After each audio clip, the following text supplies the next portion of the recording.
Pero ready ka na, ha? Kasi Oo. hindi pwede atras-atras. Wala, anong atras at Sana, you have to do it while you're strong. Oh, hulaan nyo. Narinig nyo sa background sino yung Diba? na-stranded kasama ko. Yan na. Ang thunder at lightning. Oh, Ayan. guys. Nandito kami, stranded kami sa ulan at ang bahay ng friend namin may alimasag. Kaya, lalo kami namang na-stranded. Pang 3 hours na namin dito, nakakape na kami ng 1 cup. Pang 2 cups na namin at may mga balinghoy. ayan. Balinghoy, mga Bisaya dyan, balinghoy. Yung aming friend na nagbigay ng aming, nag-adapt sa amin. Kasi basang-basa ng mga kotse. Buti na kotse yung basa. So guys, it's a nice day. Kahit bumabagyo ka natin. Oo, at first time ko dito na nag-live sa kay Kathy Binag na account or Facebook. Yeah. Kaya I hope na... Hindi kayo mabaha. Oo, ako, ang lakas Flood control. Ang lakas ng kulog ha. Nasaan na ang mga flood control na bilyon-bilyon piso? Nasaan na? Okay. Di ba? Itong problema sa gobyerno natin, parang sinasanay nila tayo na magtiis tayo.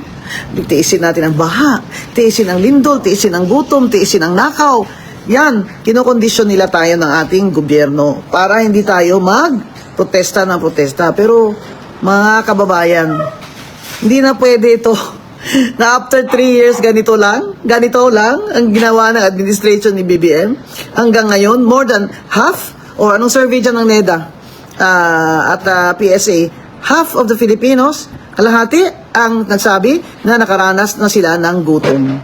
Kaya iniisip na raw ngayon ng DSWD na mag-issue ng mga coupon, yung parang coupon sa Amerika, o food vouchers ba yun, o coupon. Ay, umabot na tayo dun, ha? Gusto yun, daan talala. Oo, talagang ganun tayo kalala. At sa tourism, kulelat na tayo. Last na tayo. Mataas pa ang tourism sa Cambodia. Anong ibig sabihin yan? Ibig sabihin, wala tayong income sa turismo, yung maliliit na negosyante, ng mga negosyo na umaasa ang mga negosyante dyan sa mga tourist, dyan sa kanilang mga bayan, ay mababa po ang kita. At importante po yung malaman natin na mababa ang tourism natin dahil sa peace and order natin, ay mataas na naman mataas ang crime rate, may mga kidnapping na naman.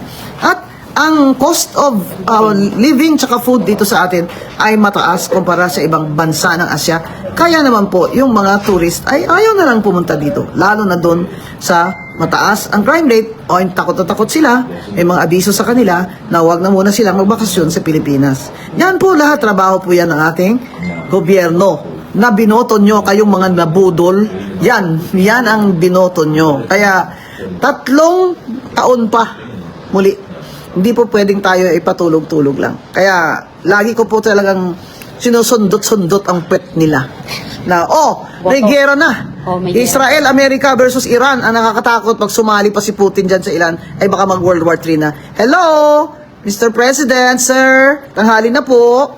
Kung binaban ninyo ang National Security Council, nabilang na ba ninyo ang ating mga oil reserves dyan? Ay, sabi nga ng isang friend sa akin, wala na palang oil reserves. Kasi pinrivatize na ng gobyerno ang lahat pala na may-ari ng oil ngayon ay private. O ayan mga kababayan, simula na po ang pagtataas ng presyo ng Control nila. ng oil. Kaya makokontrol na naman.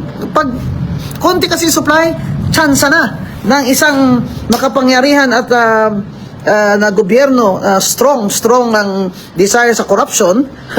Yan ang gustong-gusto nilang mga senaryo para makontrol nila ayun ang supply. So tataas po sigurado ang presyo ng ating oil, gasolina. Siyempre tataas din ang gasol, siyempre tataas din po ang pamasahe at ang mga pagkain. Yan po talaga ang hindi ko makakayang tanggapin na sa 3 taon ay hindi nila nagawa ito ng tama. Ay yun ang pinamis nila eh. Kaya mga kababayan, masarap po ang pagkain natin kung tayo may nakakain pa. Pero isipin na lamang natin na 2 million na Pilipino ay walang trabaho. Isipin mo, 2 million. Saan sila kukuha ng kakainin nila? Habang ang gobyerno natin, imbis na magbigay ng tamang safety net para sa mga unemployed, ay binigay pa ng ayuda nung panahon ng kampanya. Kaya sila panalo lahat. Yan ang problema. Pati nanalo, hindi na pwede mo. Yan ang problema. Kasi corruption. Yan ang problema pag napakadami pong buaya dito sa ating gobyerno. Yan po ang bantayan natin sila. Bantayan po natin sila. May 3 taon pa po, pero wag po kayong magsawa na magbantay sa gobyerno natin dahil tagbabayad po tayo ng buwis at nakasalalay dito ang Ating kinag- future ng ating mga anak. Hindi po ba? Lalo na po mga trabaho. Abay, kagraduate na kayo. Congratulations. May trabaho ba? Yun ang problema. You cannot create new jobs dahil walang bagong investment ito sa administration ni BBM. Eh, sino nga naman gusto mag-invest dito? Eh, ganitong sitwasyon natin. Gulo-gulo. Ang gulo. Kaya, magbantay po tayo, ha? Magbantay po tayo kay sa Bisaya. Kuyaw na kayo ni. Kuyaw na kayo ni. Oh, take it away, Cathy. Yes! Ayan, dito kami ngayon. Oo, at siya, ayan si Atty. Gonzon, yung tunay na may pananindigan, hindi nagbago.